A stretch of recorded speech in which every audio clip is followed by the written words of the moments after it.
est évident que les baisses de rémunération pour les décideurs publics comme pour les décideurs privés, c'est bien, ça montre l'exemple, ça donne une bonne direction.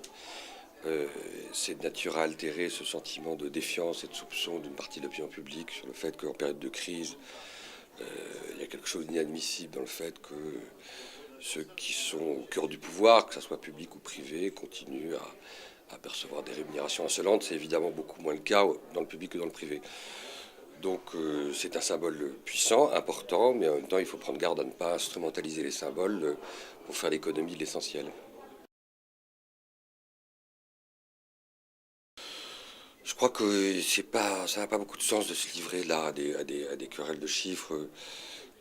Le salaire médian ne veut pas dire forcément grand-chose, c'est pas forcément une notion extrêmement pertinente. Ce qui compte, c'est que le gouvernement prenne à bras le corps, ce qui est à des engagements de campagne, c'est-à-dire de se lancer dans une vraie politique qui implique beaucoup de bouleversements, qui est une politique de long terme de réduction des inégalités. En période de crise, on demande des sacrifices. Si la réduction de ces sacrifices n'est pas équitablement répartie, elle n'est pas perçue comme recevable et comme possible, et si elle ne s'accompagne pas d'une réduction des inégalités, elle peut donner le sentiment d'une politique de faveur au profit de ceux qui ont le plus de moyens et au détriment de ceux qui en ont le moins. Moi, je gagne environ 300 000 euros par an.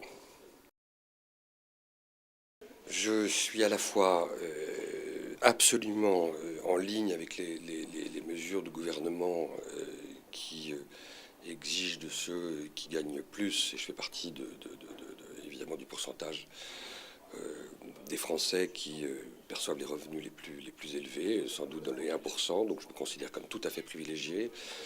Je suis parfaitement en ligne avec le fait qu'il y ait, s'agissant de cette couche de la population, en termes de fiscalité, un effort plus substantiel. Ça ne me choque pas. Eu égard à l'intensité de mon travail et à la dureté des efforts faits, voire des sacrifices, je ne trouve pas que ça soit une rémunération scandaleuse. Maintenant, si elle était réduite pour telle ou telle raison, ça ne me choquerait pas nécessairement. J'accepte tout à fait l'idée et je le supporte sans broncher une minute et demie. L'idée qu'une fiscalité un peu de crise, un peu exceptionnelle, m'oblige à baisser mon niveau de vie, je l'accepte tout à fait.